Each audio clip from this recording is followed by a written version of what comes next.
Bonjour Bénédicte. Bonjour. Alors c'est vrai qu'avec vous, on va parler d'un sujet dont on ne parle pas forcément si souvent que ça à la télé, l'ergonomie. Et cette fois-ci, appliquée plutôt aux usines. Alors vous êtes ergonome associé au sein du laboratoire d'intervention et de recherche Athémis. Quel est le rôle de ce laboratoire, premièrement ? Eh bien, nous accompagnons des entreprises ou des territoires sur le travail. C'est-à-dire que c'est notre objet principal. Pour nous, le travail, c'est ce qui va nous permettre de comprendre et de travailler toutes les questions en lien avec le travail. Le travail, c'est vraiment quelque chose de central pour comprendre les mutations que l'on connaît actuellement. On est quand même passé d'une économie qui est tirée par l'industrie à une économie qui est tirée par les services, par les activités de services. Et donc, on est aussi bien, en fait, on va travailler aussi bien des questions qui arrivent par la porte économie. Donc, par exemple, j'ai des collègues qui sont économistes et qui vont accompagner des entreprises sur l'évolution de leur modèle économique, que des ergonomes comme moi, en fait, où on va intervenir sur des questions de santé, la prévention des troubles psychosociaux, donc les conflits, le burn-out, mais aussi la prévention des problématiques plus de santé physique, donc les troubles musculo-squelettiques, quand on a mal au dos, quand on a mal au poignet.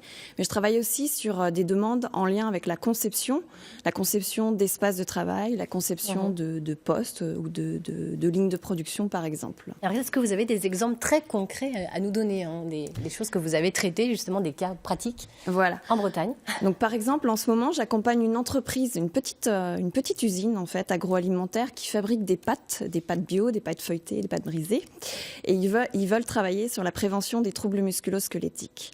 Donc, typiquement, on pense le travail de l'ergonome comme il va regarder un peu comment est-ce que l'on s'y prend, comment est-ce que l'on se positionne. Comment est-ce qu'on est assis devant la machine ou des choses comme ça. Voilà. Il va venir nous dire, on pense ça en fait, il va venir nous dire comment est-ce que l'on devrait se mettre, ou peut-être uniquement regarder les équipements et nous dire ce qu'il faudrait faire pour agencer différemment les choses. Or, ce que l'on fait, c'est beaucoup plus global.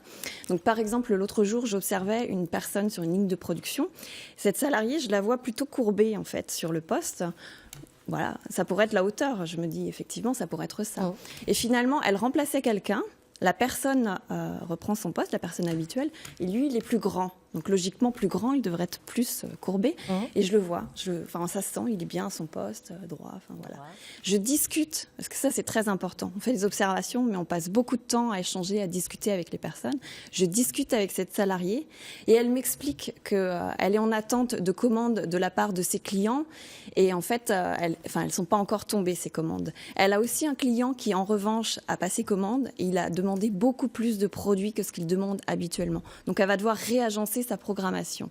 À côté de ça, elle a un collègue qui lui a dit qu'on allait manquer de beurre. C'est très concret.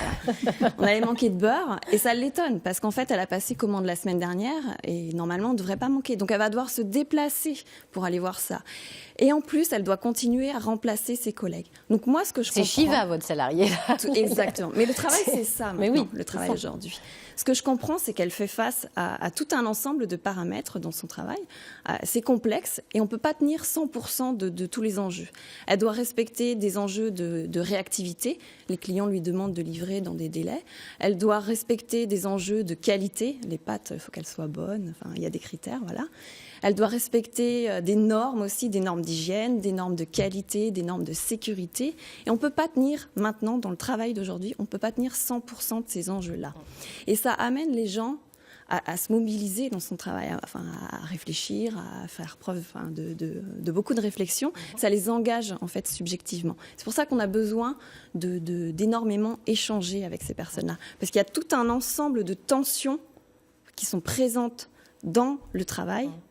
Et c'est pour ça qu'elle était courbée, alors. En fait. Voilà, ça n'avait rien à voir avec l'emplacement de la chaise ou de quoi que ce soit, finalement. Tout à fait. Mais ça, c'était pas évident au premier regard, voilà. Et vous, en tant qu'ergonome, vous avez essayé de comprendre ça, en fait. Voilà. Donc c'est tout un contexte, finalement, dont vous tenez compte. Exactement.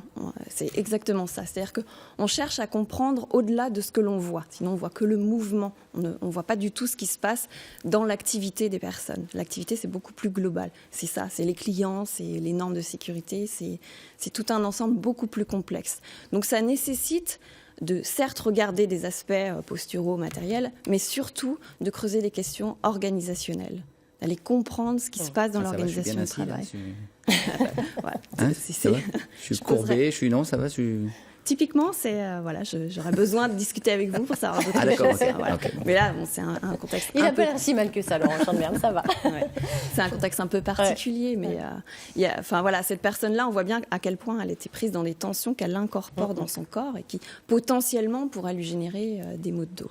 Merci beaucoup, Bénédicte Pichard, pour cet éclairage sur l'ergonomie. Merci infiniment. Alors,